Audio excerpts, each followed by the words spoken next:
Marcus Chen had given up on love 3 years ago. At 42, he lived alone in a converted shipping container on the outskirts of New Phoenix Colony, tending to his hydroponic gardens and fixing broken electronics for whoever needed them. The Galactic Federation had established trade routes through their system 5 years earlier, but Marcus preferred the quiet life away from the bustling spaceports and alien diplomats. His routine was simple: wake up, check the tomatoes, repair whatever gadget someone had dropped off, eat dinner alone while watching old Earth movies, and sleep. The loneliness had become a comfortable blanket, familiar and predictable. His ex-wife had left him for a Federation diplomat, claiming she needed adventure and purpose that Marcus apparently couldn't provide. That Tuesday started like any other until he heard the crash. Marcus was calibrating a broken atmospheric processor when the sound of grinding metal and hissing steam erupted from behind his workshop. He grabbed his emergency kit and rushed outside, expecting to find another smuggler's ship that had misjudged the landing approach. Instead, he discovered a small, sleek vessel buried nose first in his prize pumpkin patch. The ship's hull bore markings he didn't recognize, definitely not Federation standard. Dark purple metal with silver inlays that seemed to shift and flow like liquid mercury. Emergency lights blinked weakly through cracked transparent steel, and coolant leaked into his carefully maintained soil. Marcus approached cautiously. First contact protocols said to call the authorities immediately, but something about the ship's distress signals made him hesitate. They weren't the standard Federation emergency codes.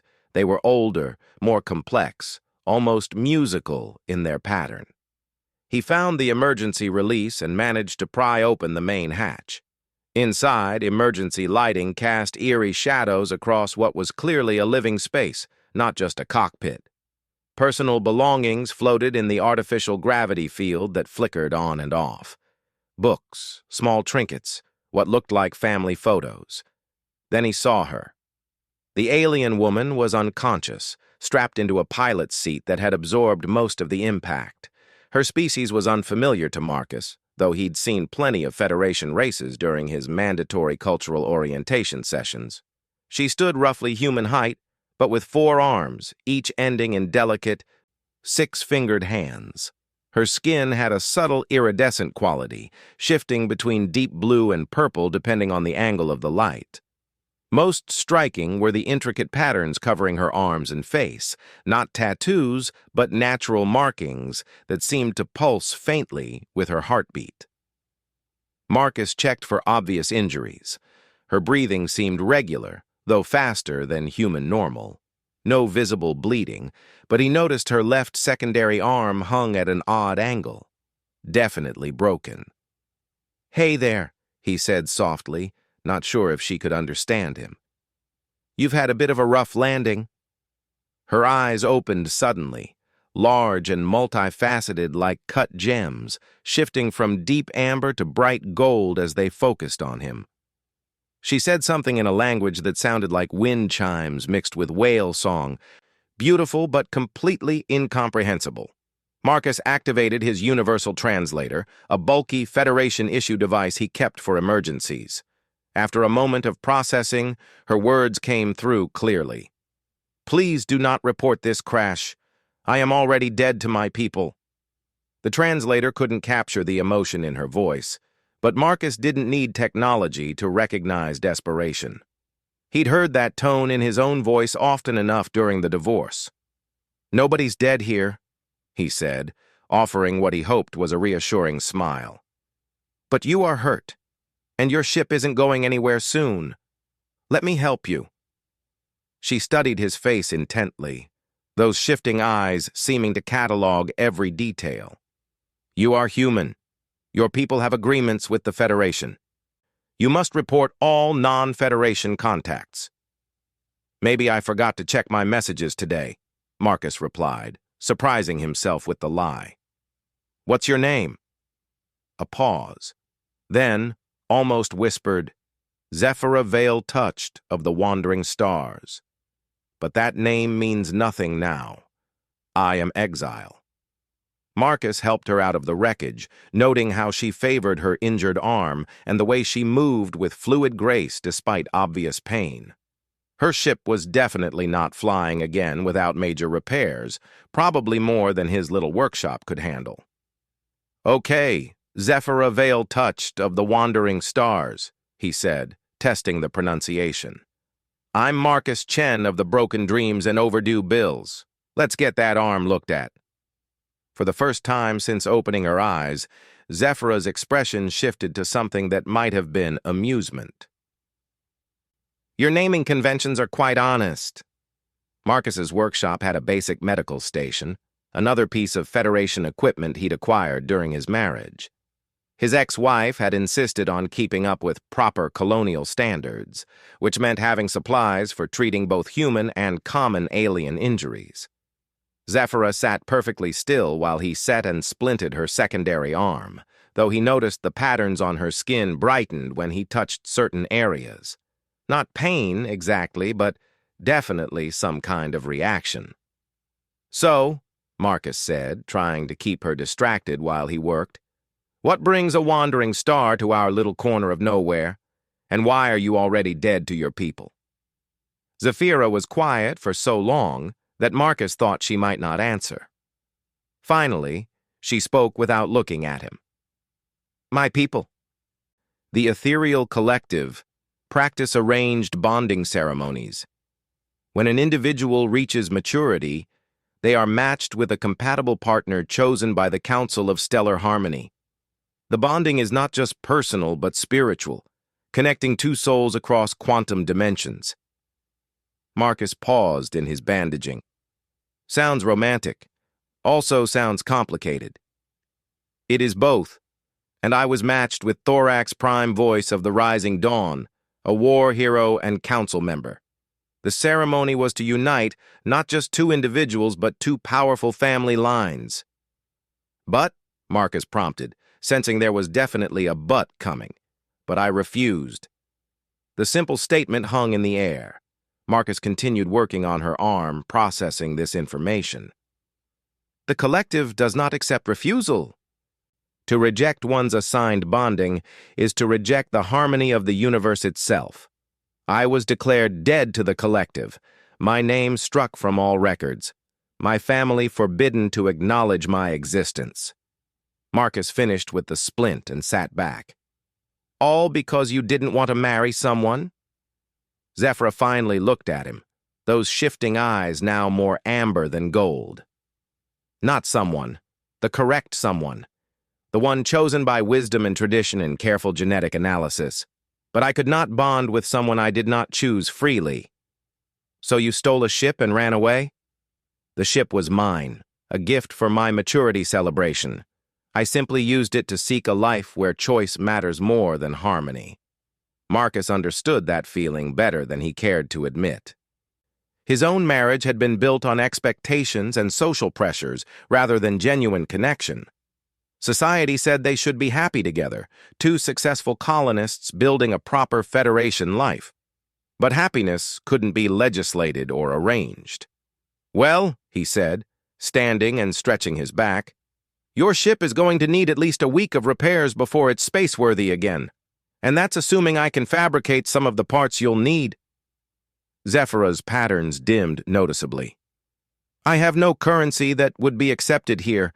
My accounts were frozen when I was declared dead." "Good thing I wasn't planning to charge you." She stared at him as if he'd just announced he could fly. "You would help me without compensation? We are not even the same species." Marcus shrugged. "Maybe that's exactly why I should help. We're both running from something, we're both alone, and we both ended up in my pumpkin patch on a Tuesday.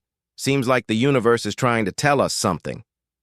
For the next week, Zephyra stayed in Marcus's spare room, which wasn't much more than a converted storage compartment with a cot and some personal belongings he'd never bothered to organize.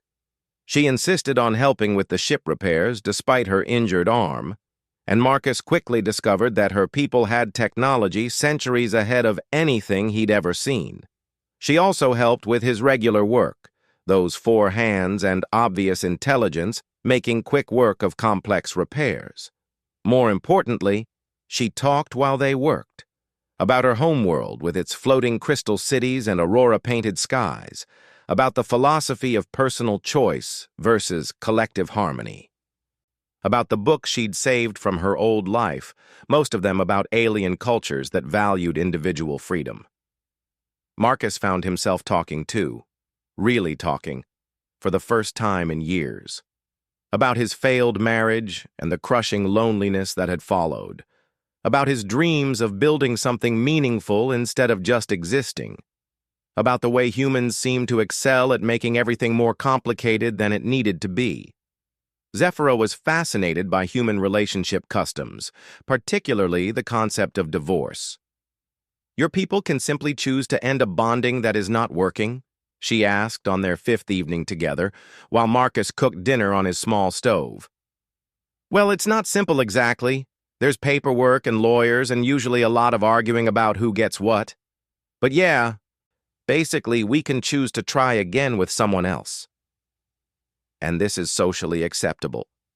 Marcus thought about his ex-wife's family, who still sent him disappointed holiday messages.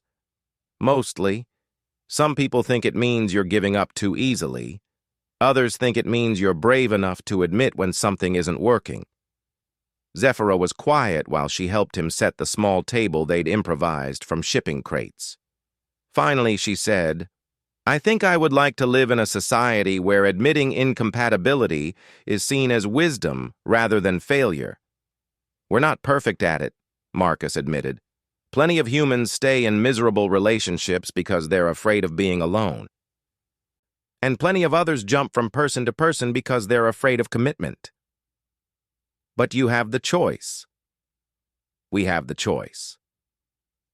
That night, Marcus lay awake thinking about choices and compatibility, and the strange comfort he'd found in sharing his space with someone who understood the weight of defying expectations. Zephyra was brilliant, funny in a subtle way that snuck up on him, and genuinely interested in his thoughts and opinions. She also happened to be a beautiful alien woman who would be leaving soon to continue her exile among the stars. He was definitely not falling for her. That would be ridiculous. The next morning, Marcus woke to find Zephyra sitting cross-legged in his workshop, surrounded by components he didn't recognize. Her ship's engine was completely disassembled, but instead of the chaos he expected, everything was arranged in precise, almost artistic patterns. "Good morning. Marcus Chen, of the Broken Dreams and Overdue Bills," she said without looking up from her work. "I believe I have found the problem with my propulsion system." "Just Marcus is fine," he said, accepting the cup of coffee she'd somehow managed to prepare using his primitive equipment. "What's the diagnosis?" "Someone sabotaged my ship before I left collective space. A small device designed to cause engine failure after several days of travel. Whoever did this wanted me to die slowly in deep space rather than find refuge." Marcus felt a chill that had nothing to do with the morning air. "Any idea who?" Zephyra's patterns darkened to deep purple, almost black. "Thorax, prime voice of the rising dawn, the one I refused to bond with. Apparently, if he could not have me as his partner, he preferred that I not exist at all. Charming guy, real romantic." "Indeed. The good news is that I can repair the damage and improve the engine efficiency by 30%. The bad news is that Thorax likely informed the Federation of my route and ship specifications. They may already be looking for me." Marcus set down his coffee cup with enough force to slosh liquid onto his workbench. "Then we better make sure they don't find you." "We? You think I'm letting some psycho-alien stalker hunt down the first interesting person I've met in years? Not happening." Zephyra stood gracefully, all 4 hands gesturing in what he'd learned was confusion mixed with gratitude. "Marcus, you cannot involve yourself in collective politics. Your Federation citizenship could be revoked. You could be declared enemy of an allied species. My Federation citizenship gets me access to overpriced goods, overtaxed services, and the privilege of following rules made by people who've never lived on a frontier colony. I'm not sure it's worth protecting." They stared at each other across the workshop, surrounded by the scattered pieces of a life that had been deliberately destroyed by someone who couldn't accept the word no. Marcus realized that this moment would define everything that came after. He could play it safe, help Zephyra repair her ship, and wave goodbye as she disappeared into space forever. Or he could choose something that scared him more than loneliness ever had. "Besides," he said, trying to keep his voice casual, "someone needs to watch your back while you're fixing that engine. And I happen to be very good at watching backs." Zephyra's patterns shifted through several colors before settling on a warm silver that seemed to glow with inner light. "You are either very brave or very foolish, Marcus Chen. Probably both. But I'd rather be a brave fool with a friend than a smart coward by himself." For the first time since he'd known her, Zephyra smiled. It was a subtle expression, more in the eyes than the mouth, but it transformed her entire face. "Very well, brave fool. Help me put my ship back together. Then we can discuss what happens when the hunters arrive." Marcus grinned back at her, feeling more alive than he had in years.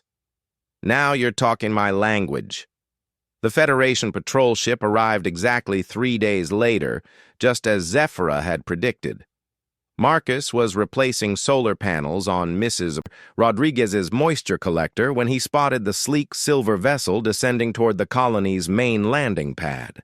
Even from 2 kilometers away, he could see the collective insignia painted alongside Federation markings. He finished the repair with steady hands despite his racing heart, made polite conversation with Mrs. Rodriguez about her grandson's wedding, and casually strolled back to his workshop.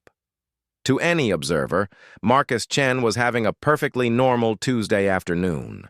Zephyra was waiting for him inside, her ship now fully repaired and hidden beneath an old tarp that made it look like another pile of salvaged equipment. Her patterns had gone completely dark, almost invisible against her skin. "They are here," she said unnecessarily. "I noticed." "Any idea how long we have before they start searching individual properties?" "Federation protocol requires them to check with Colonial Administration first, approximately 4 hours before they begin systematic searches." Marcus nodded and activated his personal communication device. "Tommy, yeah, it's Marcus. Listen, I need you to do me a favor." Tommy Nguyen had been Marcus's friend since their early colony days, and more importantly, he was New Phoenix's deputy administrator. 20 minutes later, Tommy arrived at the workshop with a bottle of synthetic whiskey and a concerned expression. "You're in some kind of trouble," Tommy said without preamble. "That's not a question." Marcus introduced Zephyra, explaining her situation as a political refugee seeking asylum from an arranged marriage.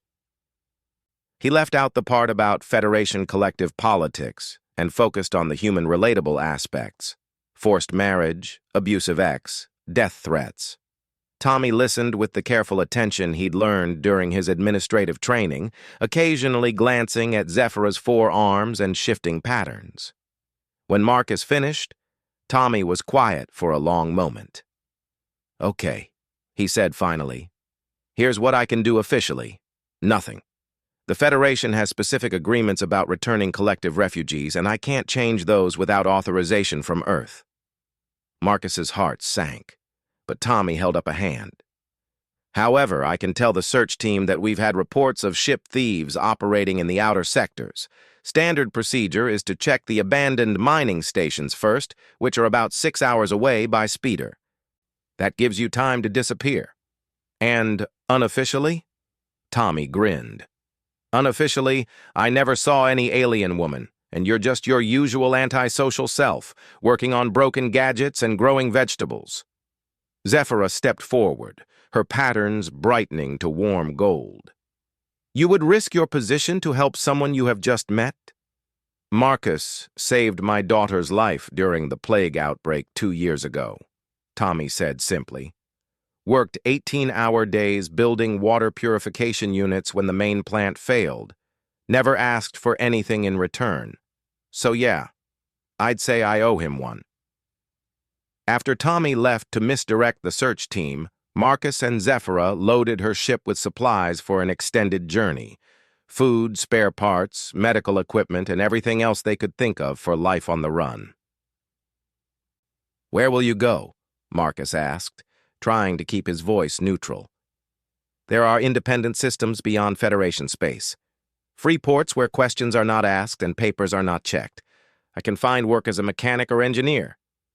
Zephyra paused in her packing. "What about you?" Marcus had been dreading this question. The smart thing would be to stay, let her leave, and pretend this week had never happened.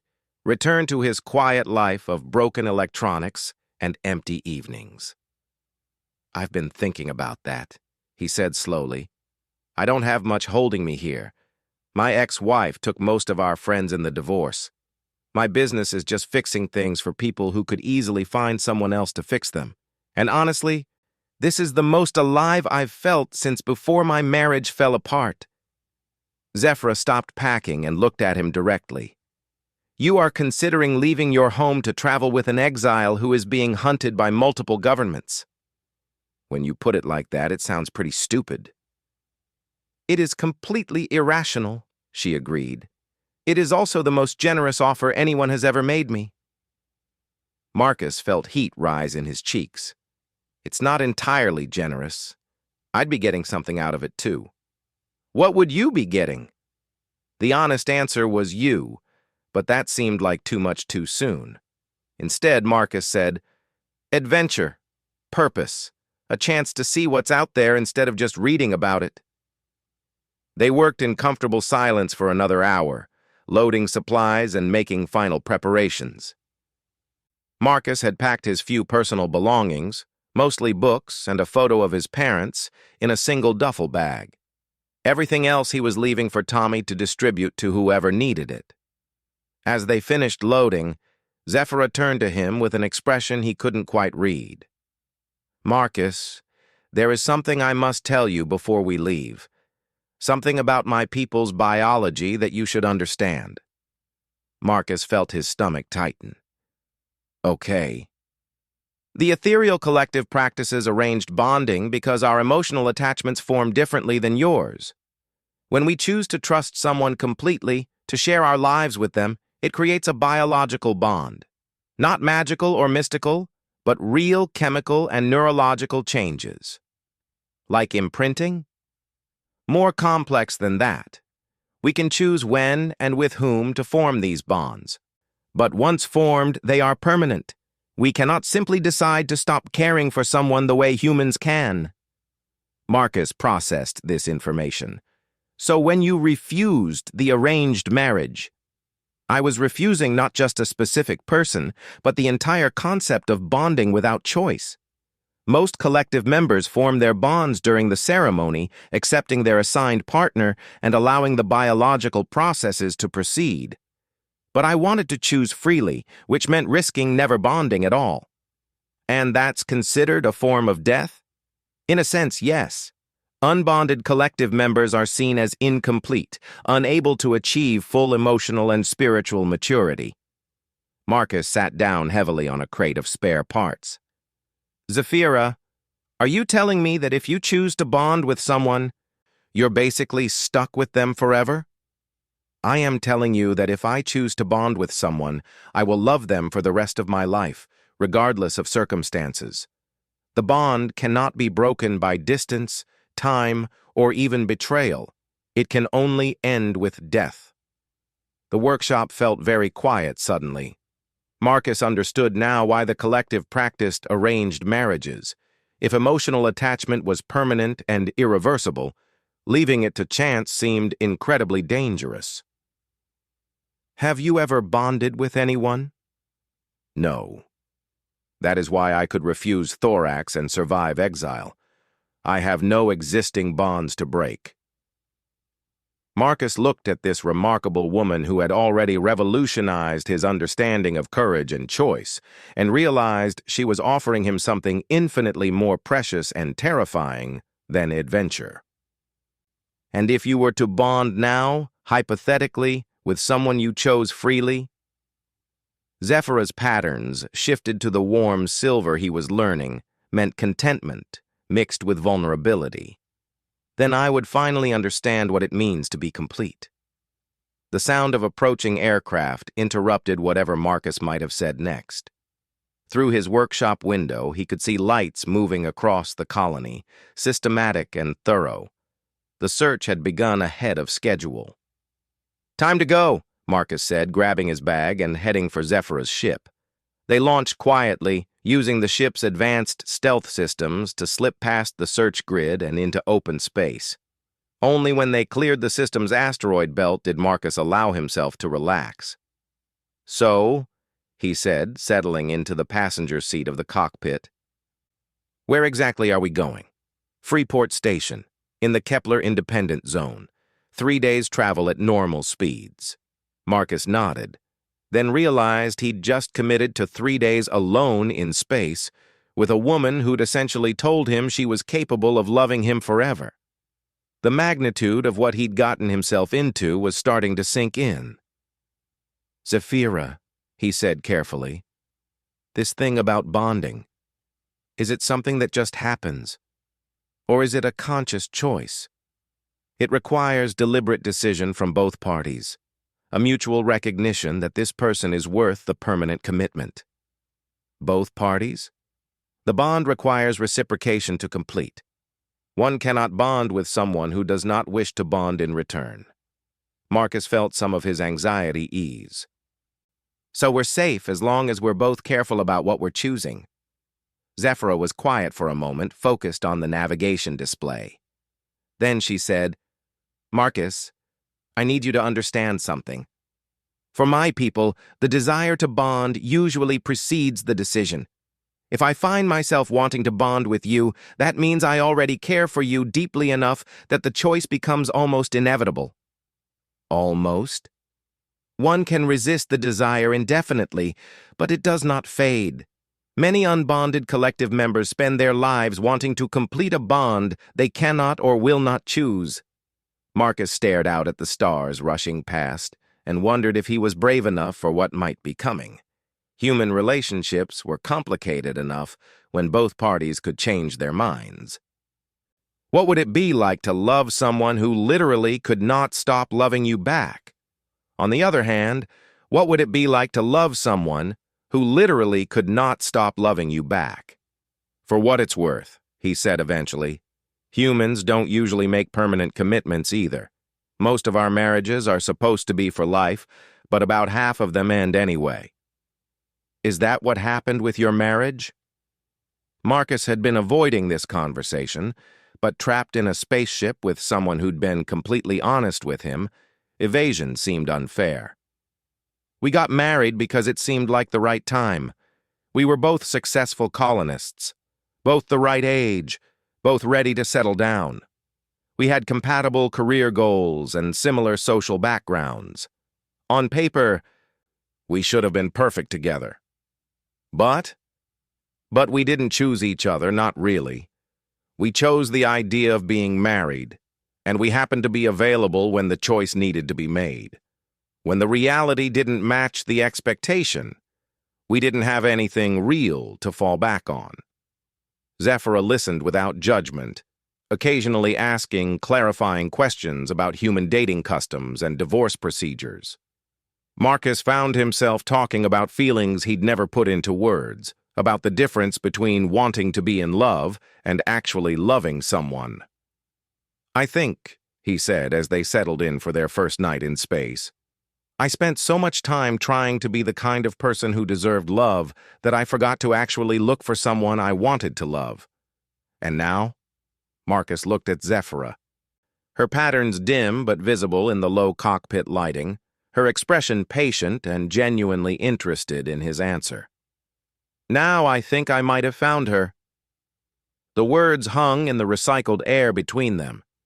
Zephyra's patterns brightened slowly, shifting through several colors before settling on that warm silver that meant contentment. "Marcus Chen," she said softly, "you are either very brave or very foolish." "I thought we'd established that already." "We had, but the stakes have increased considerably." The second day brought new challenges.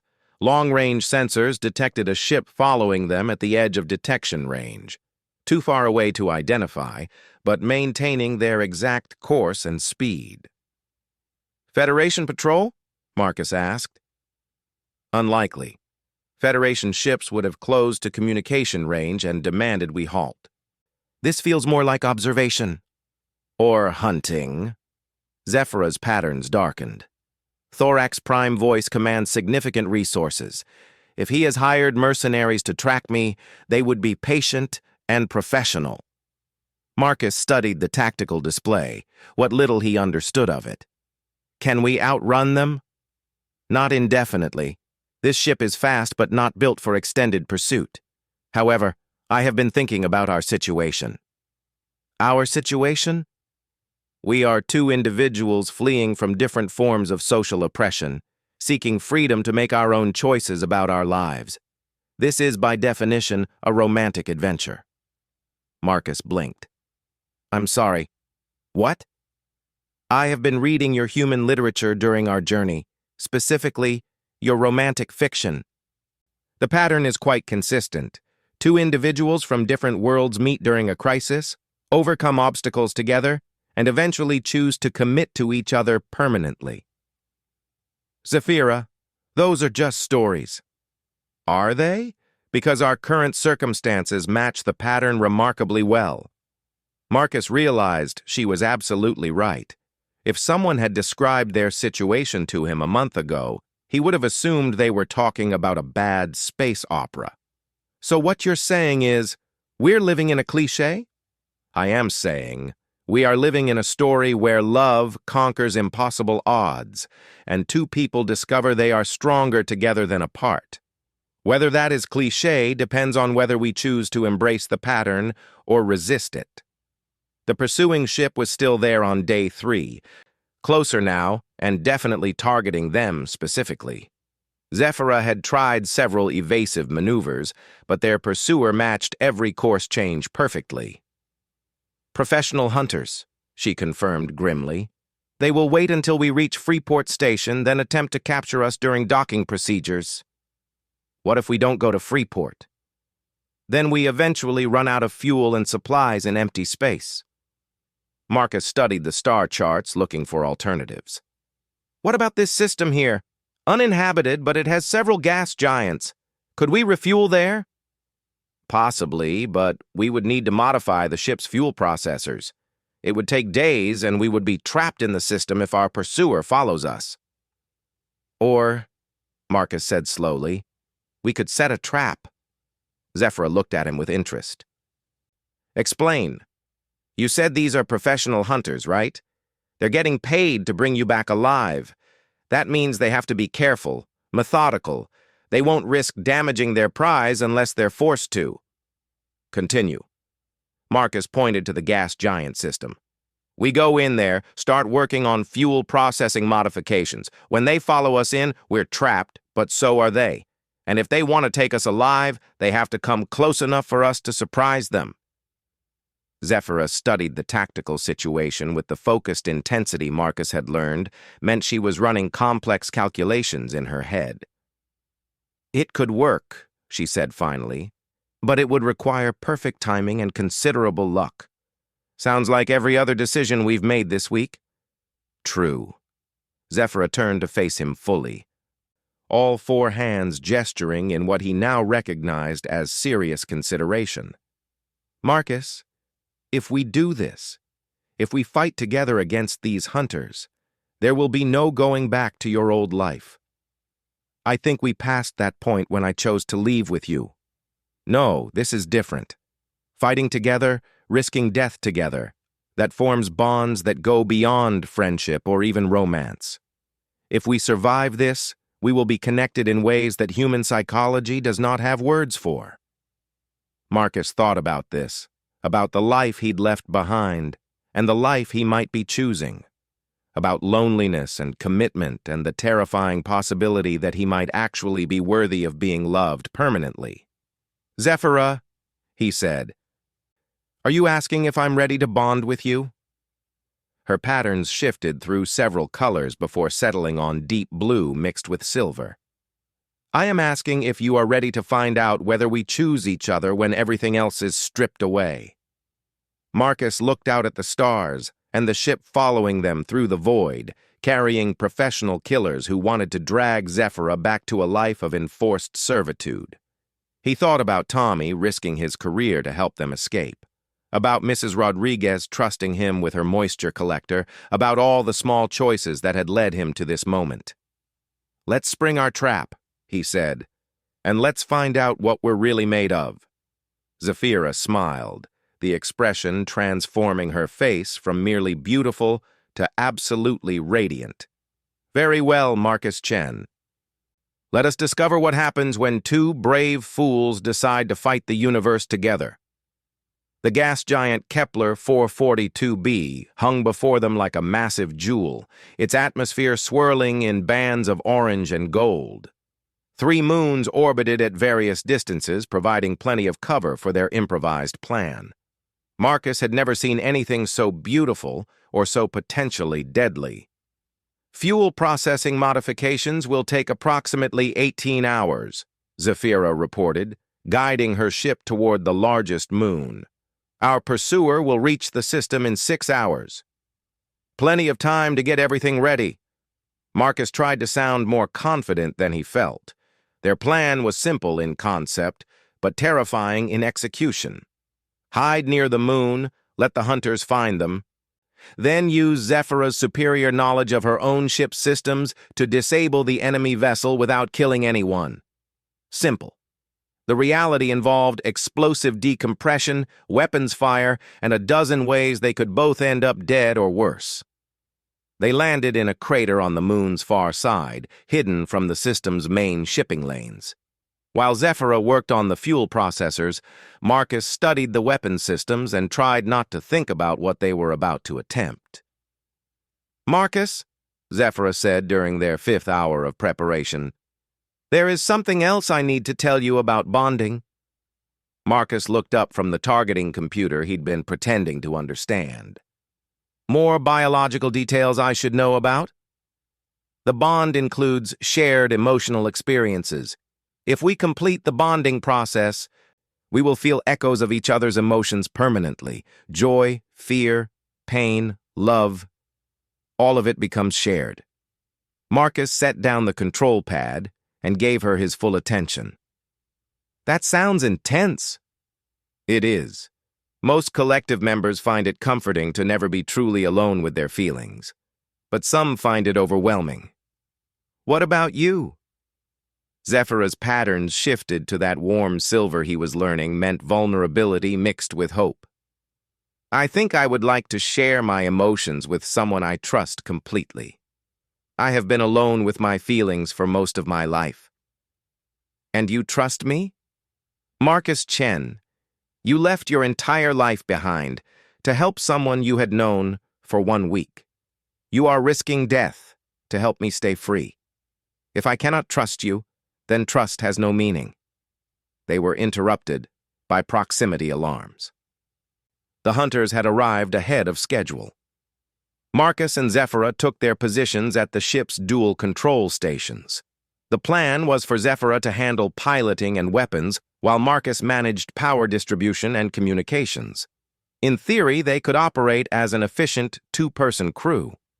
In practice, Marcus was about to discover whether playing simulation games had taught him anything useful about real space combat. The hunter ship was larger than expected, definitely military surplus with upgraded weapons and armor. It moved with the careful precision of experienced mercenaries, scanning the system methodically rather than rushing toward obvious hiding spots. "Professional indeed," Zephyra murmured. "They will find us within the hour." "Then let's not make them work for it." Marcus opened a communication channel and broadcast on standard frequencies. Unknown vessel, this is Marcus Chen of the independent trader Wandering Dreams. We're experiencing engine trouble and could use assistance.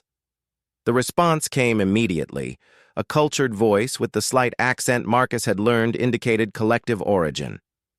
Independent trader Wandering Dreams, this is Captain Thorne of the recovery vessel Sharp Justice. We are responding to reports of a stolen ship in this system.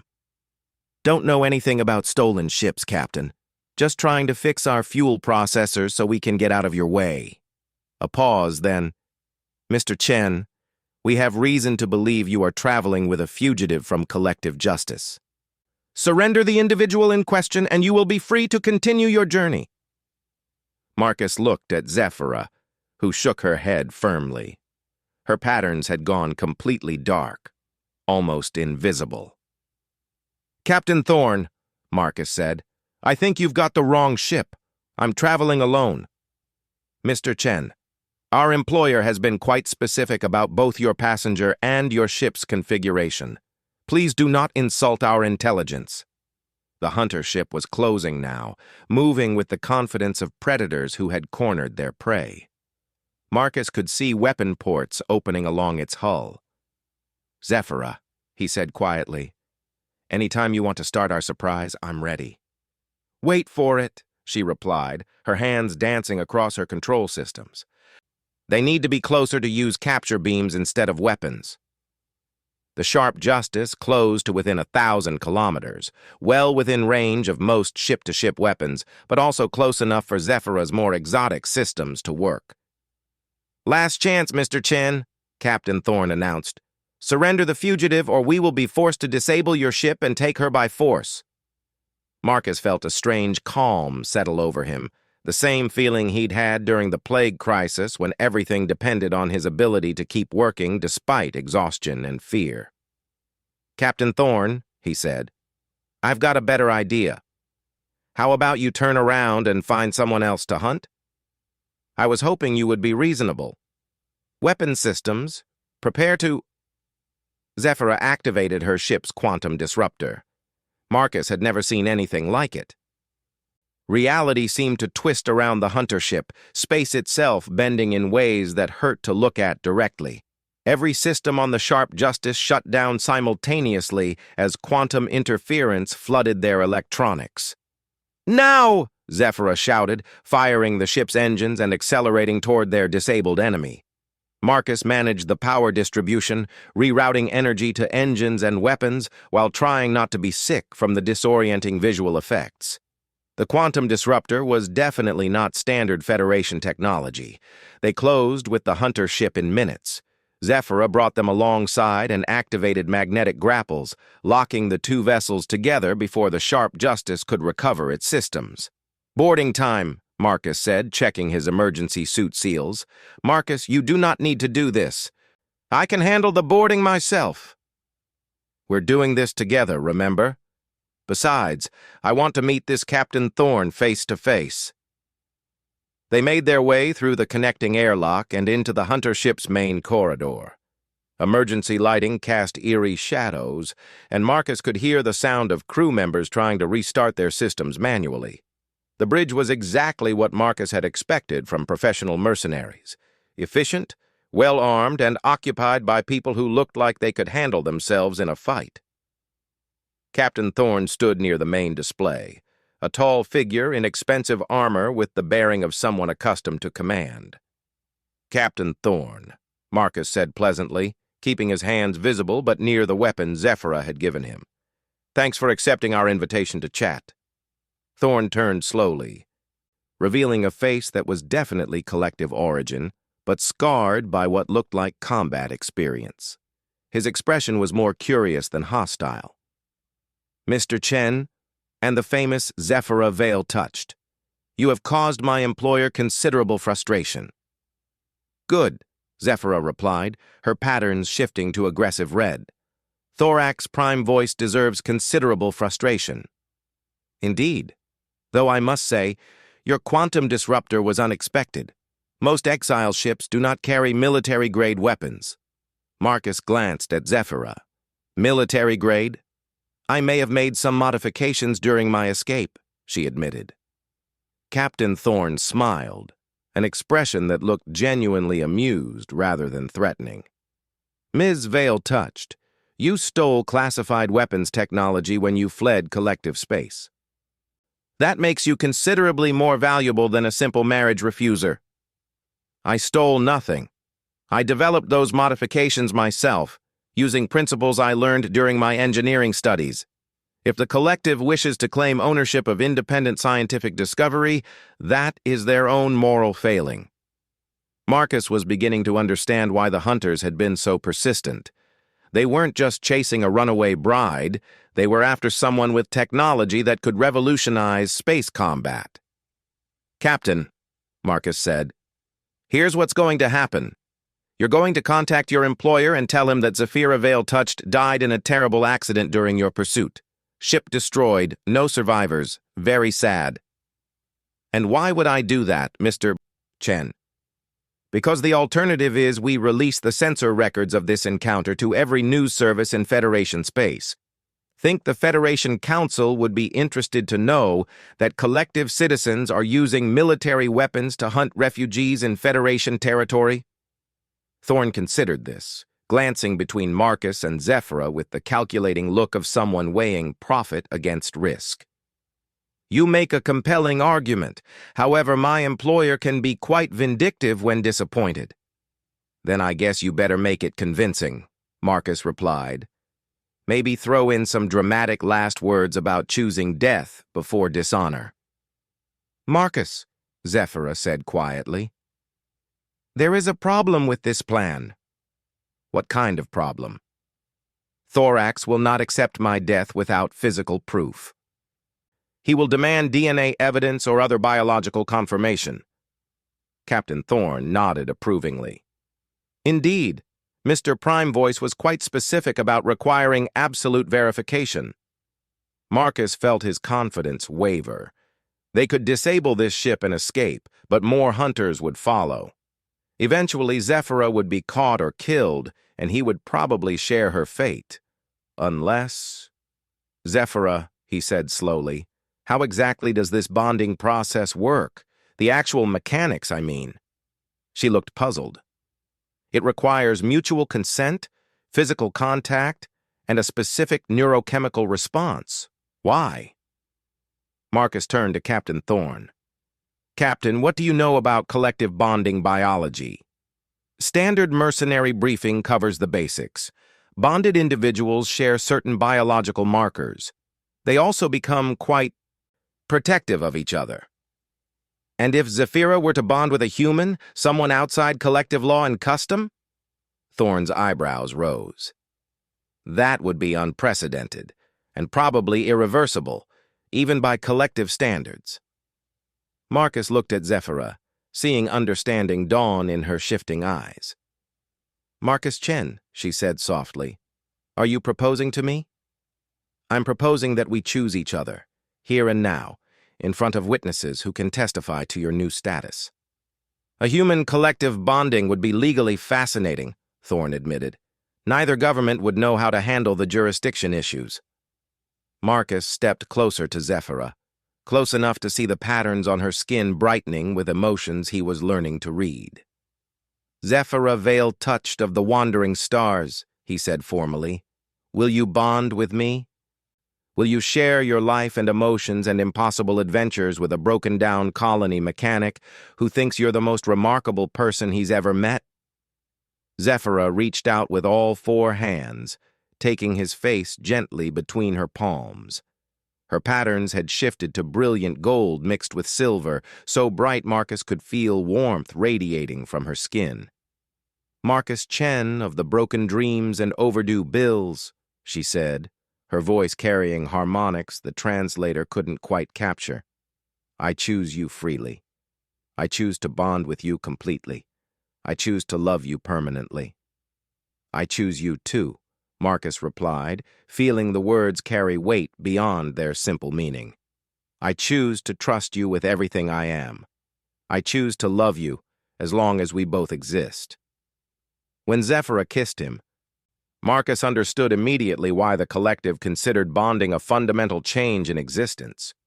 He could feel something shift in his brain, new connections forming, emotions that weren't quite his own flowing through his consciousness. Zephyra's joy and relief and fierce protective love mixing with his own feelings until he couldn't tell where his emotions ended and hers began. It was overwhelming and wonderful and absolutely permanent.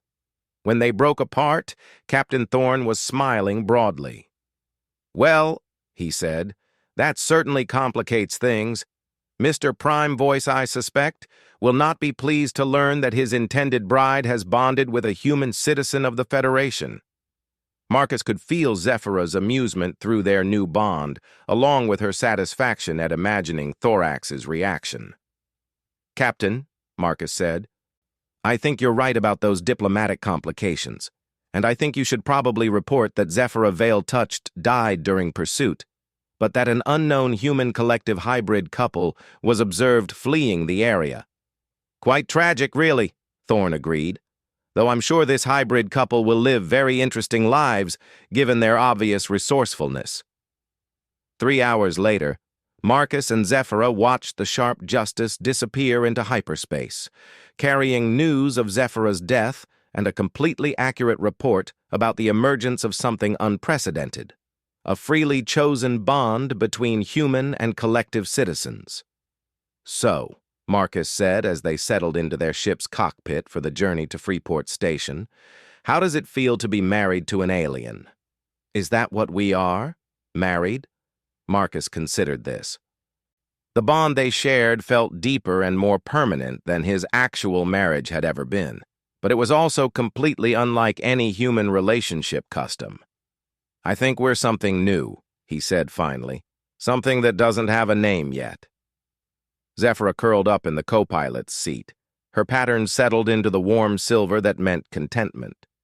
Through their bond, Marcus could feel her peace and happiness, tinged with excitement about their uncertain future. "I like being something new," she said.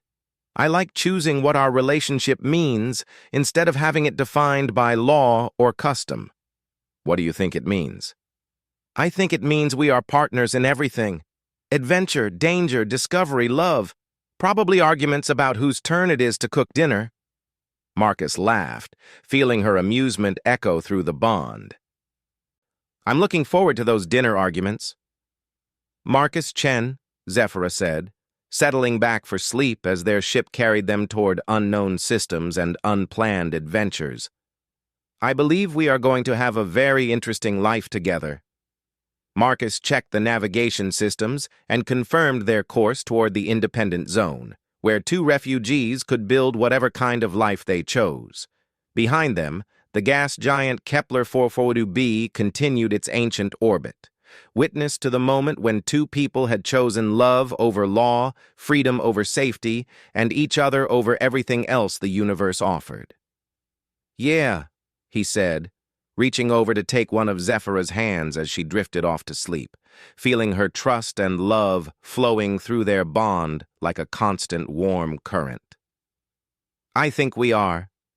Outside their small ship, stars wheeled in their courses, indifferent to governments and customs and the proper way to arrange marriages.